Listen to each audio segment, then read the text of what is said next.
Good morning, everyone. It's Virgo, and it is December 2nd, 2019. We have made it to December, and I hope everybody had a wonderful holiday weekend, a great Thanksgiving with friends and family. I want to hop back onto this Sharon Tracy Gale docket and talk to you about the updates that occurred over the last week. When we last left off on the update on the 19th of November, there was a competency evaluation that had been ordered, as you see here.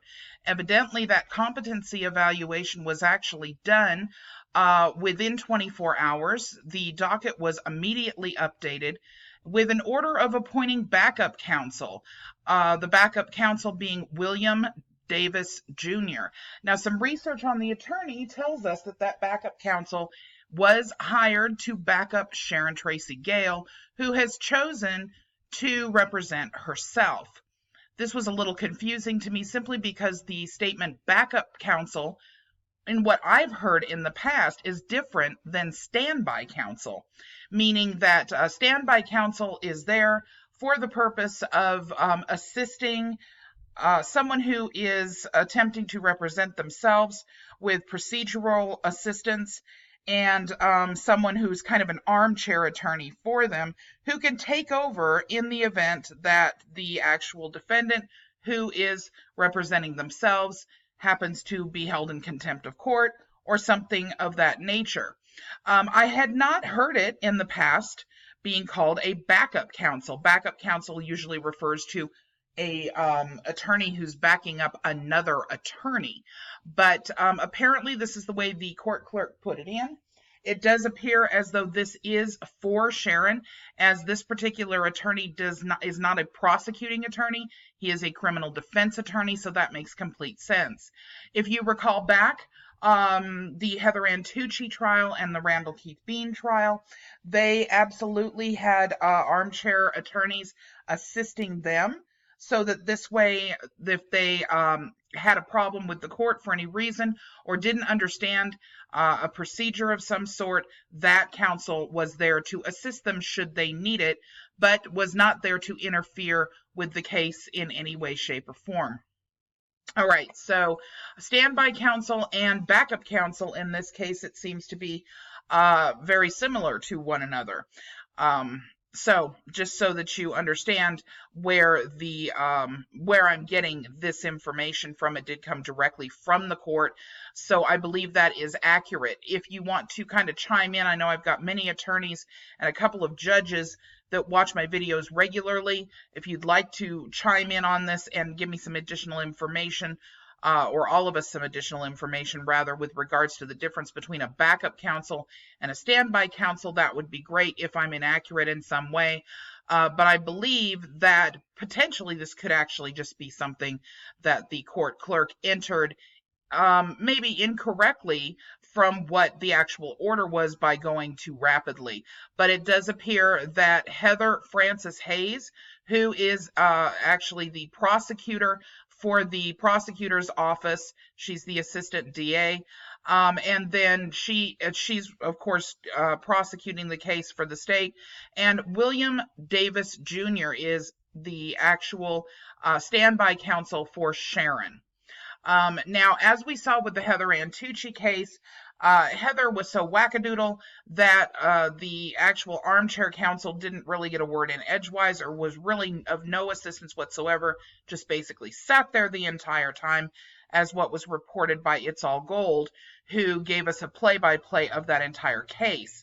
I anticipate that this will be largely the same, just based on the fact that it's clear that Sharon actually is continuing to file documentation that is frivolous and irrelevant at this point. It doesn't look like she's learned anything by sitting in jail since the 15th of September, rather, and I doubt very seriously that's going to change. Now, more exciting information with regards to this is that not only was she found competent to stand trial, but this actually pushed the court case into a jury trial that is actually scheduled the week of February 18th. Now, we know that there is a date calling it the 20th, I believe, of February, that is listed now on the docket. A pre-trial statements are to be filed by January 17th, 2020, is an order by the judge, which would be for the state and for Sharon. This way, anything that comes up prior to the actual jury trial can be in a full month prior to the jury trial itself. It does appear that this is moving forward. It's not going to be allowed to be delayed any longer. He's definitely put an order in here for the jury trial to be scheduled the week of February 18th, 2020. So now we know where this is going. Now we are still looking at the Decory Pitts case being the 18th of January, where that is actually scheduled for trial.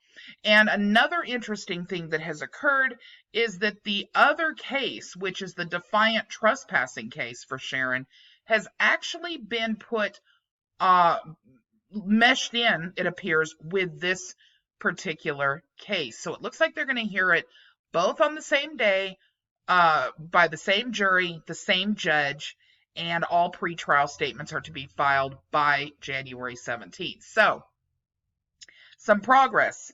We're moving forward, and she has been found competent. Maybe not necessarily the most sane individual that people have heard, but you know, you can have mental issues and still be found competent very, very easily in order to stand trial. Basically, competency simply means that you understand what's actually going on in the trial, that you actually understand what the judge is saying to you. So that doesn't seem to be an issue with Sharon, and everything is moving forward. So I wanted to make sure everybody was aware of this. Now, some additional information that I want to make sure you guys actually know about.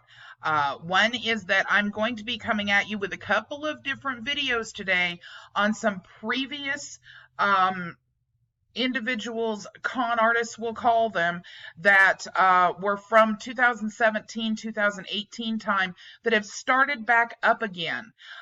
So over either this afternoon or early tomorrow, you're going to be seeing some things that are going to remind you of the past. If you've been on my channel for a long time, subscribed to my channel for a long time. These individuals, it's time to call them out. They are starting up rhetoric again that is dangerous to others, that is scamming others. And as a result of that, they need to have a spotlight shined on them. So I'm going to be taking a look at that either, like I said, this afternoon or first thing in the morning. I want to tell you guys that my move was incredibly difficult, unbelievably so much that I ended up having to take the full week off last week. And then in addition to that, still at this point, there are things that actually have not been moved. So I'm going to be doing the absolute best that I can this week to keep everything running and moving forward and provide you guys with additional videos and material and content for you to look at. But I am still kind of going back and forth with this moving stuff. There's still a lot of utilities and things that need to be turned off and turned on, and people that are coming and going, and it's just crazy. So just to let you guys know, though, everything is fine. And I am settled, and I will be making sure you have at least one video a day this week. And I'm also working on a new mini doc for Patreon, since I was not able to get one out at the end of the month last month. All right, everybody, I hope you have a wonderful day, and I'll be talking to you soon. Bye-bye.